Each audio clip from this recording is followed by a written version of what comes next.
दोस्तों हमने पिछली वीडियो में पढ़ा था प्लेट विवर्तन की सिद्धांत के बारे में। आज हम पढ़ेंगे उससे अगला टॉपिक ज्वालामुखी। चलो तो अब चर्चा करते हैं ज्वालामुखी। ज्वालामुखी समझने के लिए हमें क्या क्या समझना चाहिए था। पहले हमें समझना चाहिए था पहला पृथ्वी की आंतरिक संरचना के बारे में। पृथ्वी की आंतरिक संरचना के बारे में, यह रहा पृथ्वी की आंतरिक संरचना। दूसरा समझना चाहिए हमें प्लेट विवर्तनी की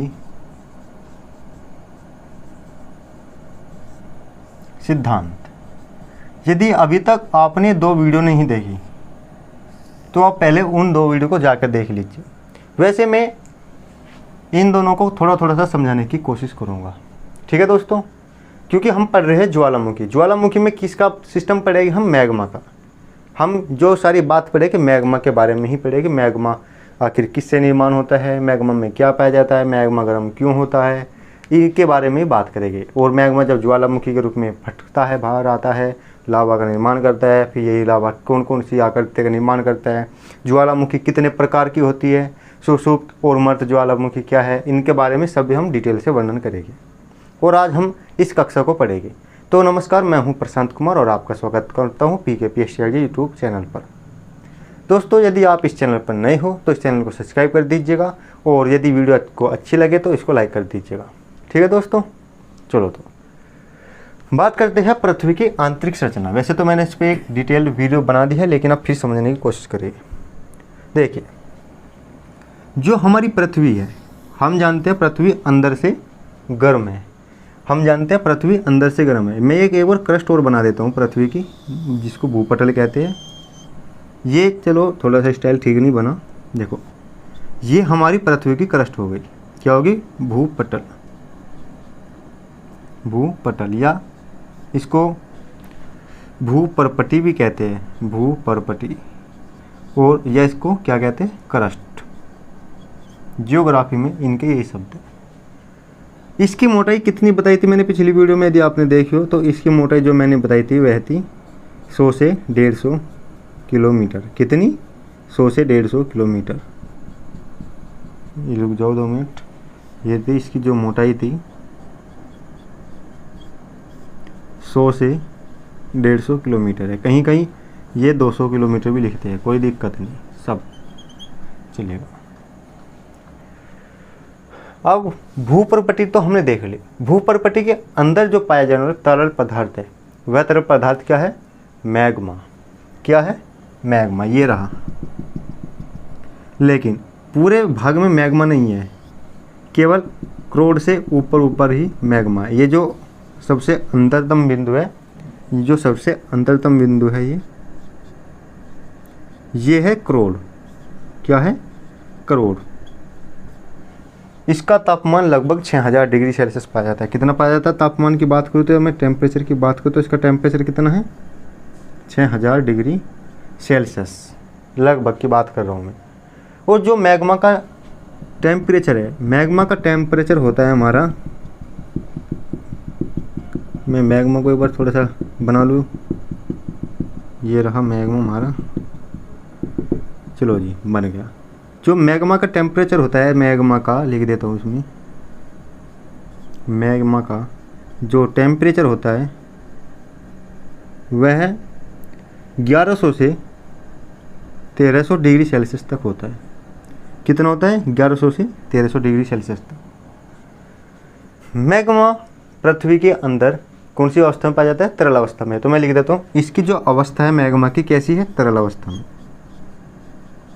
मैग्मा की जो स्थिति है तरल अवस्था में। आखिर मैग्मा तरल अवस्था में क्यों है?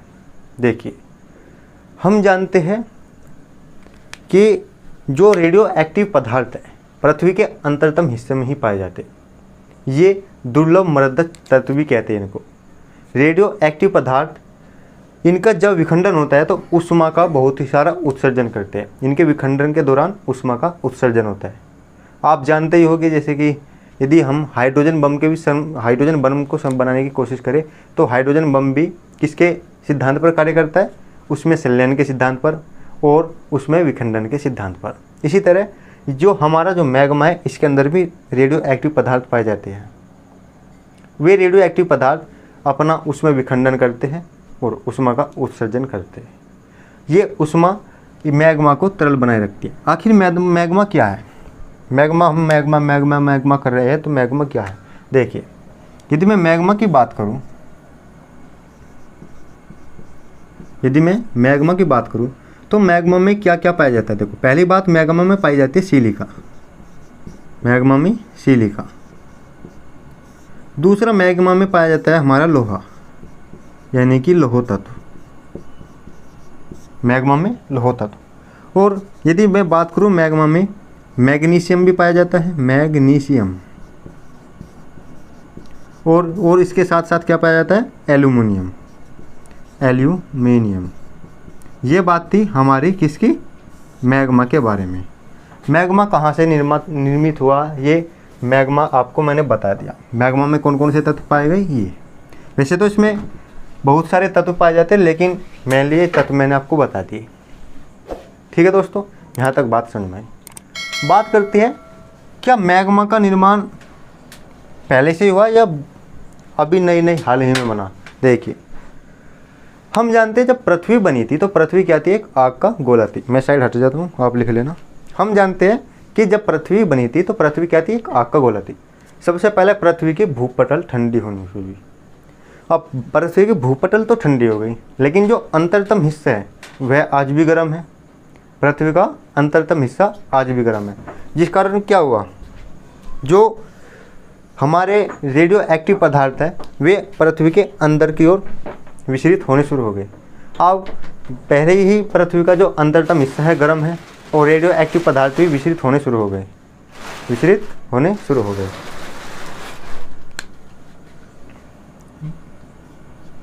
मैं इस शब्द लिख देता हूँ, रेडियो एक्टिव पदार्थ। तो हम पढ़ रहे थे मैग्मा का निर्माण। तो पहली बात है, मैग्मा का निर्माण में कहाँ से, कि हम पृथ्वी की उत्पत्ति से मान सकते हैं। किससे? पृथ्वी की उत्पत्ति से। पृथ्वी की उत्पत्ति से मैग्मा का निर्माण मान सकते हैं हम। और दूसरी बात जो है मैग्मा के निर्माण की, दूसरी बात है कि प्लेट विवर्तन के सिद्धांत से। कैसे?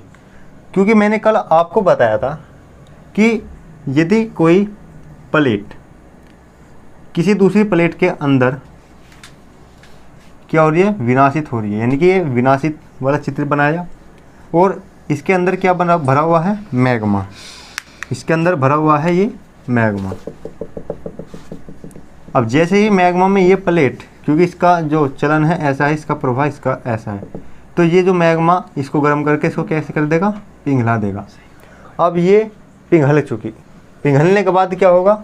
अब ये कहीं ना कहीं, क्योंकि यहाँ मात्रा अधिक हो चुकी, ये तो कहीं ना कहीं निकलने की कोशिश करेगा। अब जैसे मान लिया ये इस साइड से कमज़ोर है, तो ये भूपटल को इस साइड से गलाना शुरू करेगा धीरे धीरे। यह प्रक्रिया निरंतर चलती रहेगी गलाने की। ये गलता इधर एक छिद्र कर दिया। अब जैसे ये छिद्र हुआ, इस छिद्र में से मैग्मा ऊपर की ओर बहना शुरू हो गया। जैसे ही मैग्मा ऊपर की ओर बहा तो मैग्मा हमारी क्रस्ट यानी कि भूपटल या भूपरपट्टी के ऊपर तैरना शुरू हो गया। इसकी आकृति किसके? पर्वतनुमा होने के कारण हमने इसको ज्वालामुखी कहा। क्या कहा? ज्वालामुखी कहा। यानी कि यदि मैं इसकी बात करूँ तो जैसे ये फैलना शुरू हो गया ये ऐसे, और इसकी आकृति ज्वालामुखी किस लिए पड़ी? क्योंकि इसका जो आकार था एक पर्वतनुमा था। तो मैं अब बात करता हूँ ज्वालामुखी के बारे में, क्योंकि हमने पृथ्वी की आंतरिक संरचना और प्लेट विवर्तनिक सिद्धांत के आधार पर इसका कुछ कंसेप्ट समझने की कोशिश की। ठीक है दोस्तों, अब देखते हैं ज्वालामुखी।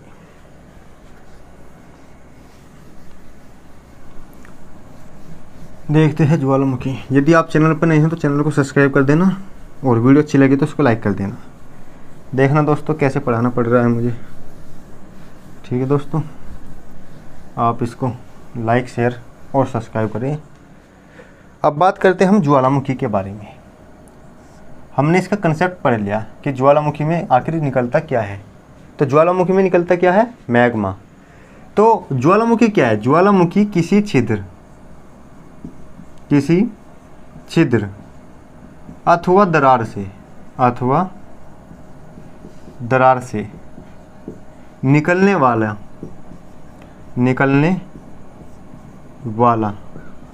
मैग्मा है। ठीक है दोस्तों, ये ज्वालामुखी है। यानी कि किसी दरार अथवा छिद्र से यदि कोई मैग्मा निकलता है तो वह क्या बनाता है? ज्वालामुखी बनाता है। अब मैग्मा के गहरेपन पर डिपेंड करेगा कि ज्वालामुखी का विस्फोट होगा अथवा शांति से ज्वालामुखी का निर्माण होगा। देखिए, यदि मैग्मा गाढ़ा है तो ज्वालामुखी विस्फोटक रूप से बनेगी, और यदि मैग्मा पतला है तो क्या होगा? ज्वालामुखी शांत रूप से बनेगी।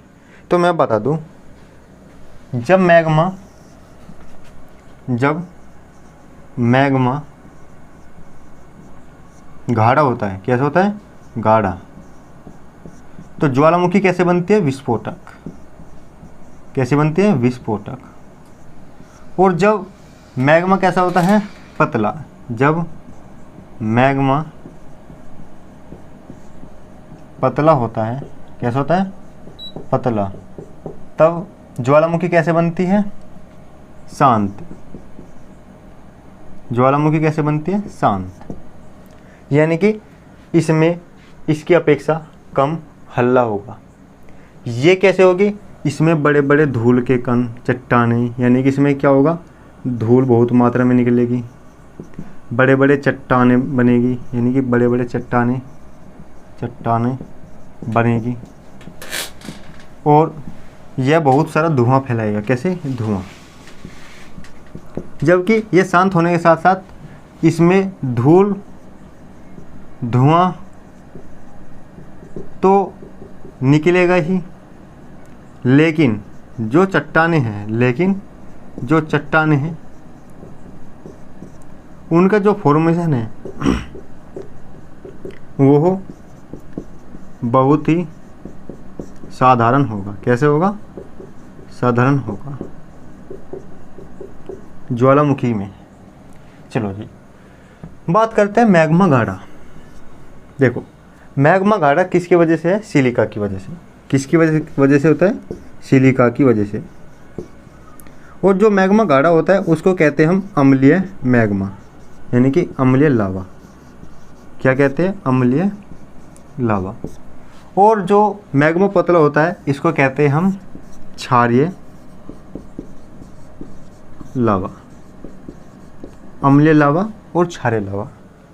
ठीक है दोस्तों, अम्लीय लावा और क्षारीय लावा। यदि मैग्मा गाढ़ा है तो उसकी में सिलिका की मात्रा अधिक है, और उस लावा उसके द्वारा बना लावा क्या आएगा? अम्लीय लावा। ये बात कर देते हैं हम ज्वालामुखी के बेसिक के बारे में। आखिर ज्वालामुखी में विस्फोटक कैसे होगा? इसमें निकलने वाला लावा कैसे होगा? क्योंकि लावा ही आगे चलकर ठंडी होती है, और ठंडे होने के बाद चट्टानों का निर्माण करती है। जो हमने पिछली कक्षा में पढ़ा कि आग्नेय चट्टान, ये जो लावा ही है, लावा से ही आग्नेय चट्टान का निर्माण होता है। ठीक है, अब हम बात करेंगे ज्वालामुखी के प्रकारों के बारे में। ज्वालामुखी के प्रकारों के बारे में अब बात करते हैं ज्वालामुखी के प्रकार। ज्वालामुखी का प्रकार हम किसके आधार पर नापेंगे? पहला हम नापेंगे सक्रियता के आधार पर, फिर उसके बाद नापेंगे हम उसके लावा के आधार पर। देखिए, सक्रियता के आधार पर ये पहली ज्वालामुखी का प्रकार है सक्रिय प्रकार की ज्वालामुखी, दूसरी है सुषुप्त ज्वालामुखी, तीसरी है मृत ज्वालामुखी। यदि हम सक्रिय ज्वालामुखी की बात करें तो सक्रिय ज्वालामुखी हमेशा ऐसी होती है जिनसे जो लावा का उद्गार निरंतर चलता रहता है। ठीक है, यानी कि सक्रिय ज्वालामुखी में से लावा हमेशा निकलता रहता है। ऐसी ज्वालामुखी क्या कहते हैं? सक्रिय ज्वालामुखी।